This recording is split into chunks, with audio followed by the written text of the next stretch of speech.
Hello friend. मैं हूं खुशबू और शिक्षा की समझ चैनल में आपका स्वागत है। तो आज हम पढ़ने वाले हैं इंटेलिजेंट यानी कि बुद्धि।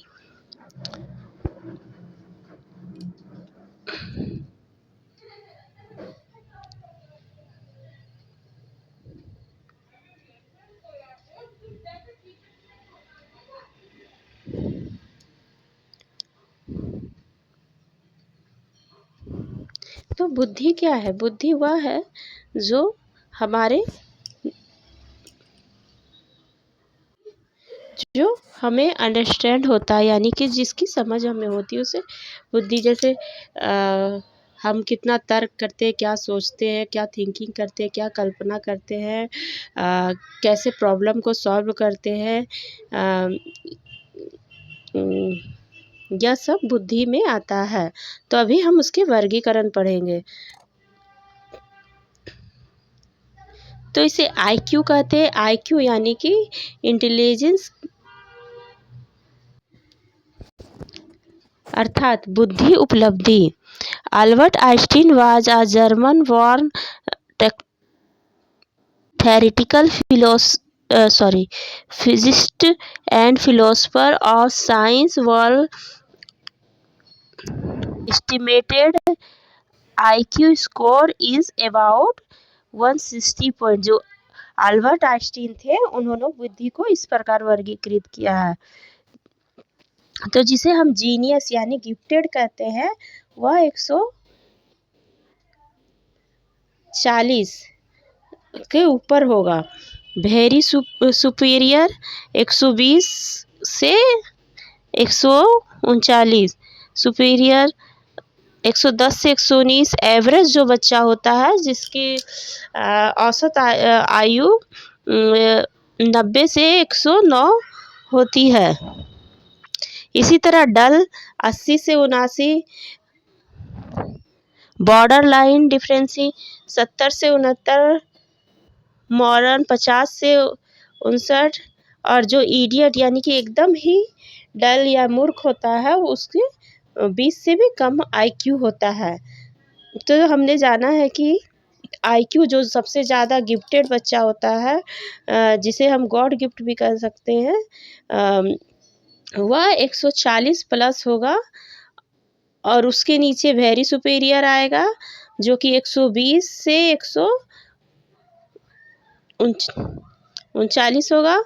फिर सुपीरियर, एवरेज, डल, फिर बॉर्डर लाइन, फिर लास्ट में इडियट होती है जो 20 से भी नीचे होती है, -20।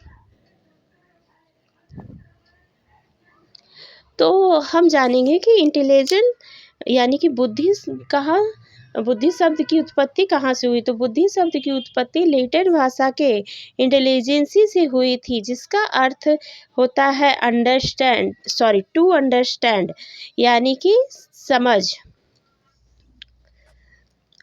बुद्धि जो है वह हेरिडिटी को अधिक प्रभावित करती, यानी कि जो हमारी माँ बाप किस लेवल के हैं, या इससे पता चलता है कि माँ बाप की आईक्यू लेवल क्या, उसी हिसाब से बच्चे की आईक्यू लेवल निर्धारित होती है। इसलिए कहा जाता है कि बुद्धि हमारी हेरिडिटी को प्रभावित करती है। तो हमने जाना कि बुद्धि शब्द की उत्पत्ति लैटिन भाषा से हुई है, और इसका अर्थ जो होता है टू अंडरस्टैंड यानी कि समझ। Intelligence is the ability of reason, adapt and learn. बुद्धि जो होती है, बुद्धि वह अधिगम को अडेप्ट करती है।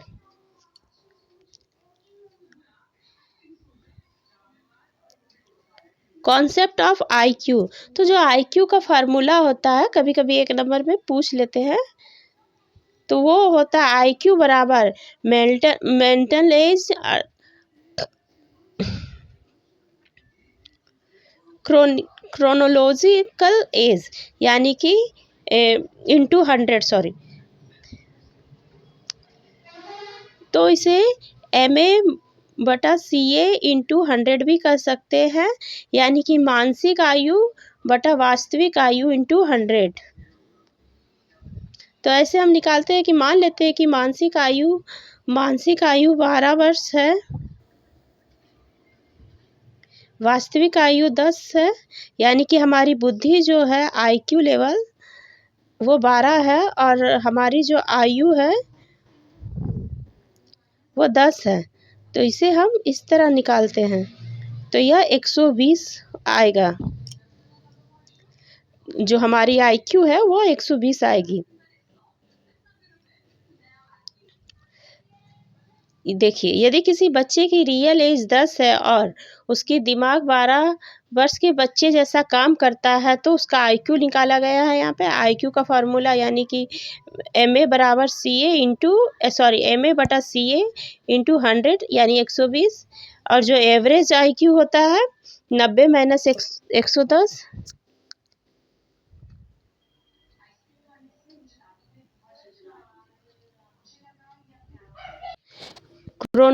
Chronological age is the biological age from birth, अर्थात जो हमारी वास्तविक आयु होती है वो हमारे बर्थ से जुड़ी होती है।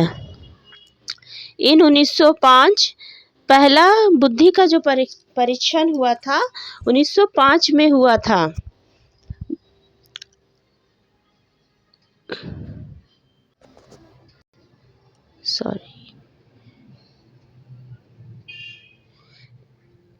अल्फ्रेड वेनिट एंड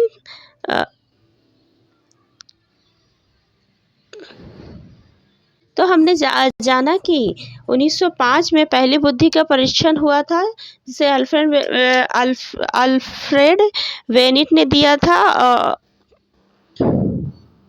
थॉमस सीमन के साथ मिलकर। दूसरा IQ जो है वह 1908 में हुआ था। IQ परीक्षण जो है 1908 में हुआ था। इसमें मेंटल एज का कॉन्सेप्ट दिया गया था अल्फ्रेड वेनिट के द्वारा। तीसरा IQ परीक्षण जब हुआ था 1912 में हुआ था। इसमें IQ कॉन्सेप्ट दिया गया था विलियम स्ट्रीम द्वारा। तो 3 बार IQ परीक्षण हुआ है, एक 1905 में, 1908 में और 1912। 1905 में जो हुआ था वह पहला हुआ था, 1908 में जो हुआ था वह दूसरा हुआ था, जिसमें मेंटल एज का कॉन्सेप्ट दिया गया था, और तीसरा 1912 में IQ का कॉन्सेप्ट दिया गया था।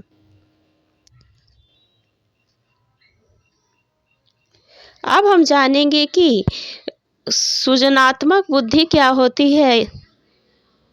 Creativity and intelligence.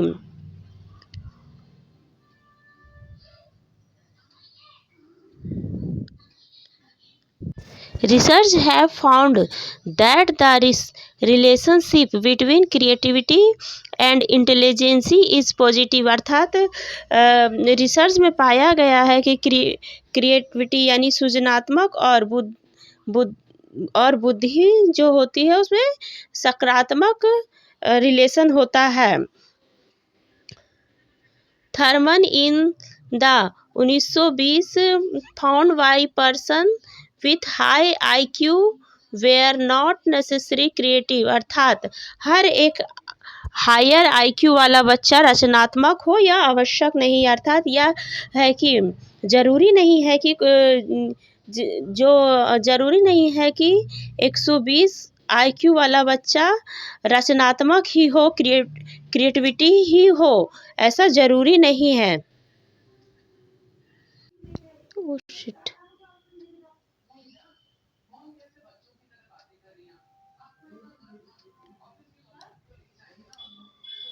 सृजनात्मक बुद्धि और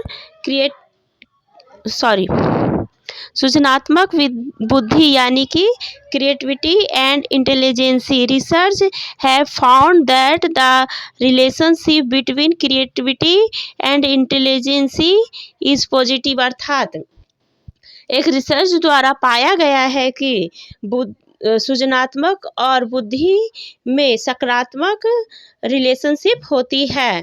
Thurman in in 1920 found the person with high IQ were not necessary creativity.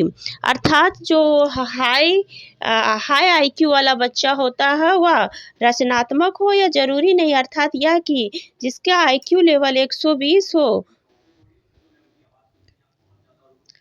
वह क्रिएटिविटी यानी कि रचनात्मक हो या जरूरी नहीं है।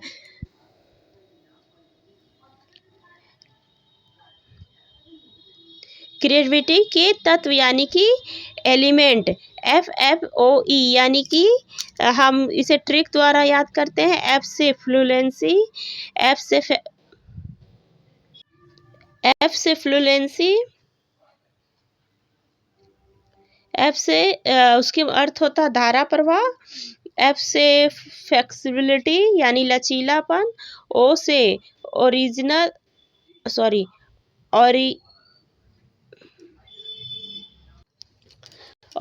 यानी मौलिकता,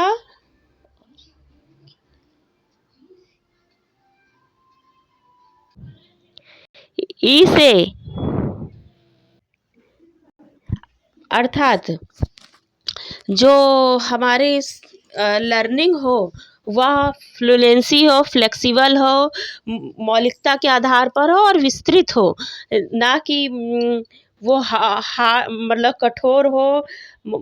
इस तरह का कठोर मतलब कठोर निगम अगर कठोर होगा जिसमें लचीलापन ना हो तो बच्चे को समझ नहीं आएगा। इसलिए अधिगम को धारा प्रवाह होना चाहिए, लचीला होना चाहिए, मौलिकता के आधार पे ओरिजिनल होना चाहिए और विस्तृत होना चाहिए।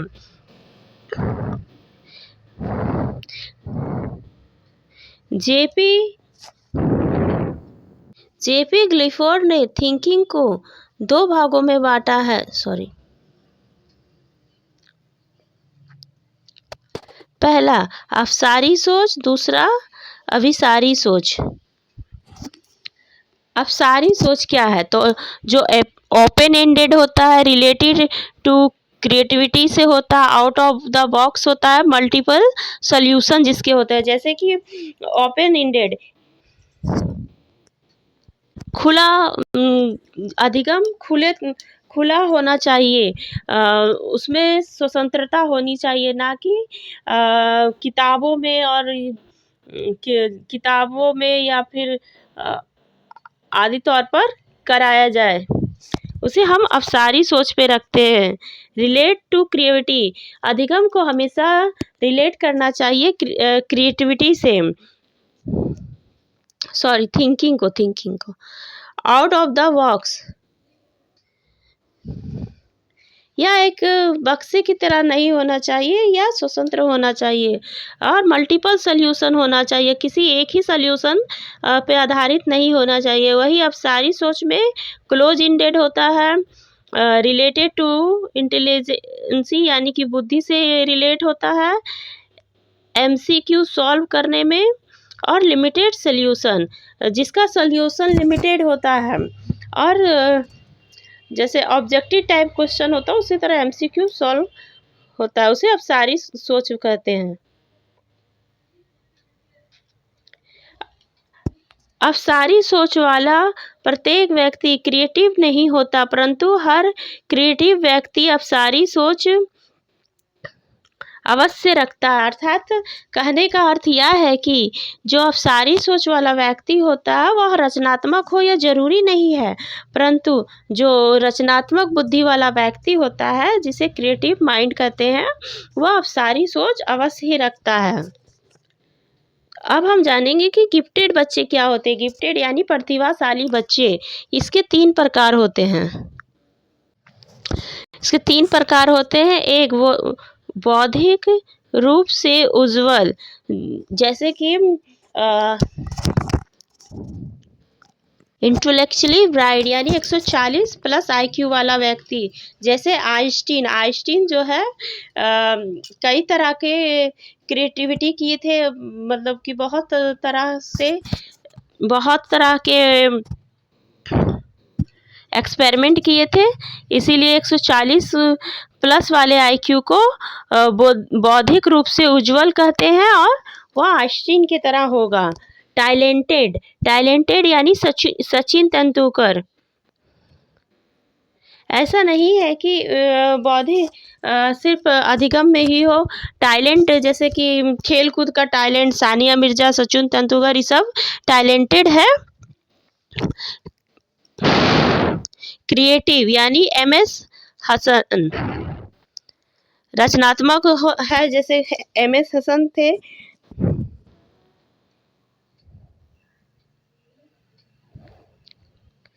गिफ्टेड चिल्ड्रन को समृद्ध पाठ्यचर्या की आवश्यकता होती है, जिनमें उनको इंटरेस्ट के अकॉर्डिंग चैलेंजिंग टास्क कॉन्टेक्ट हो। जो गिफ्टेड चिल्ड्रन होती है, जिसके IQ 140 प्लस होती है, उसे एक समृद्ध पाठ्यचर्या की आवश्यकता होती है, यानी कि ऐसा पाठ्यचर्या जो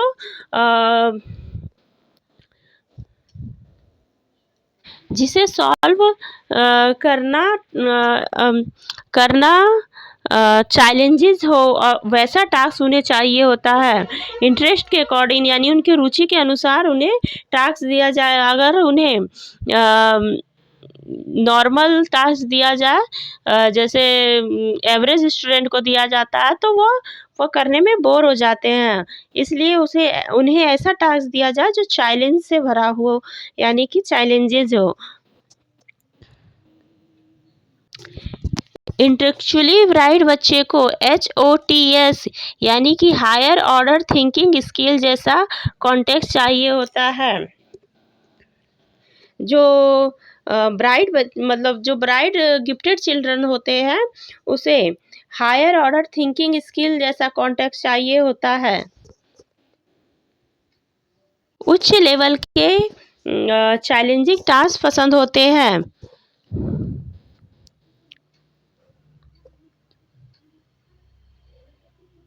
इमोशनल इंटेलिजेंसी यानी संवेगिक बुद्धि।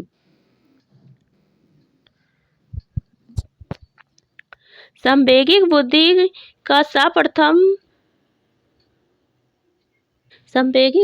को इंट्रोड्यूस सर्वप्रथम मेयर एंड लोभी ने किया था। इमोशनल इंटेलिजेंसी नामक बुक डैनियल ग्लूमैन ने लिखा था। तो जो सबसे पहले इसको इंट्रोड्यूस किया था मायर एंड, और जो इसका बुक है इमोशनल इंटेलिजेंसी का, वह डैनियल ग्लूमैन ने लिखा है।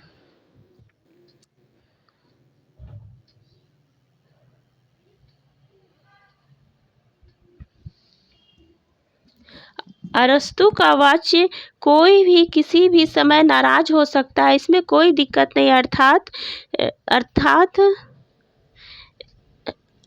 अर्थ है कि हम अपने इमोशन को कंट्रोल कर पाएँ और सही जगह पर, सही समय पर, सही तरीके से, सही मात्रा में यूज कर पाएँ।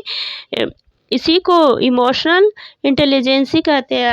अरस्तु जो है, उनके अनुसार कोई भी व्यक्ति कभी भी किसी से नाराज़ हो सकता है, क्योंकि इसमें कोई दिक्कत नहीं है, इमोशन पे किसी का कंट्रोल नहीं होता।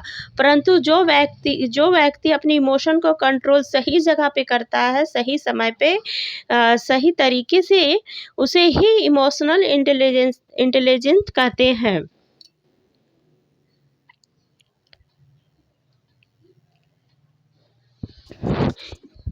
इमोशन इंटेलिजेंसी की विशेषताएं, तो यह सोशल स्किल होता है, यानी कि सामाजिक कौशल।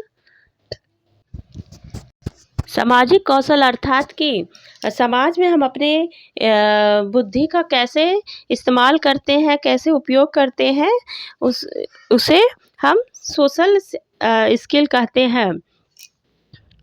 तो फर्स्ट इज सोशल स्किल।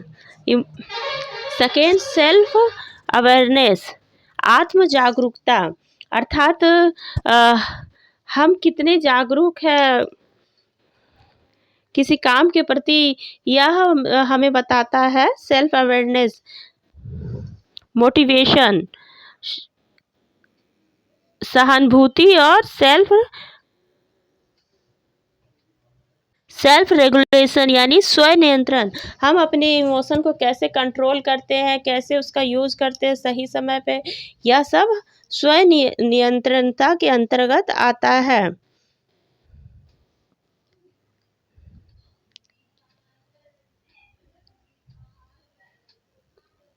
अब हम कॉग्निशन एंड इमोशन के बारे में जानेंगे। संज्ञान एवं संवेग या अंतर संबंधित होती है, सिर्फ एक व्यक्ति योजक के अनुसार या स्वतंत्र होती है, एक दूसरे को प्रभावित नहीं करते। तब हम यह जानेंगे।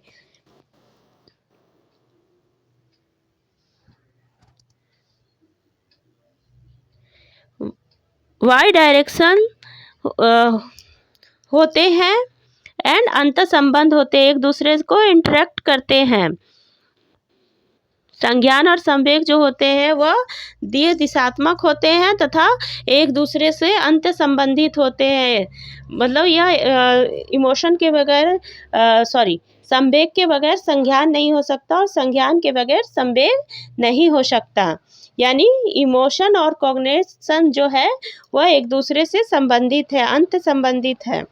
दोनों एक दूसरे को इंटरेक्ट करते हैं, दोनों एक दूसरे को प्रभावित करते हैं। सिर्फ एक केस जो है जिसे प्रभावित नहीं करते। योजक हमारे मनोवैज्ञानिक योजक है, उनके अनुसार इमोशन एंड कॉग्निशन जो है वह इंडिपेंडेंट है, यानी कि स्वतंत्र है। उनका कहना है कि यह दोनों इंटरेक्ट नहीं करते, यह दोनों स्वतंत्र है, इंडिपेंडेंट है।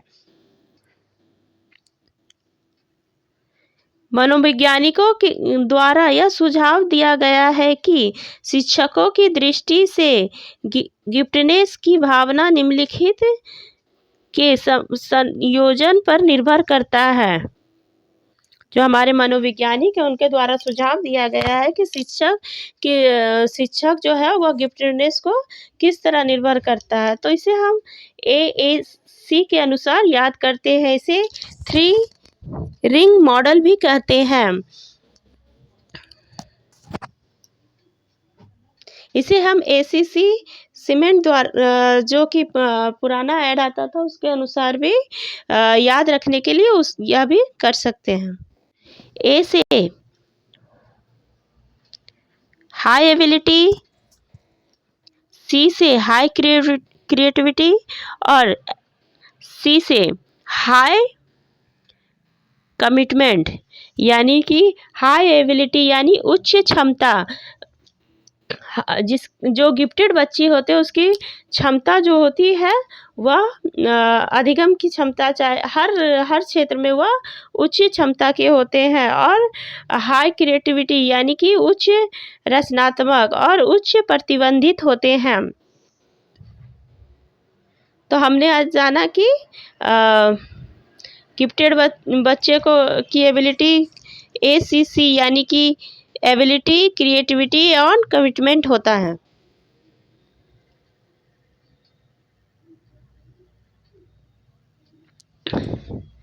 थैंक यू फ्रेंड, आज के लिए इतना ही। कल हम मल्टीपल बुद्धि के सिद्धांत को पढ़ेंगे, बहुबुद्धि के सिद्धांत को। अगर आपको मेरा कंटेंट अच्छा लगा हो तो प्लीज़ लाइक कीजिए, सब्सक्राइब कीजिए और बेल आइकन को प्रेस कीजिए और मेरा कंटेंट अपने दोस्तों में भी शेयर कीजिए ताकि मुझे और वीडियो बनाने का मोटिवेशन मिले।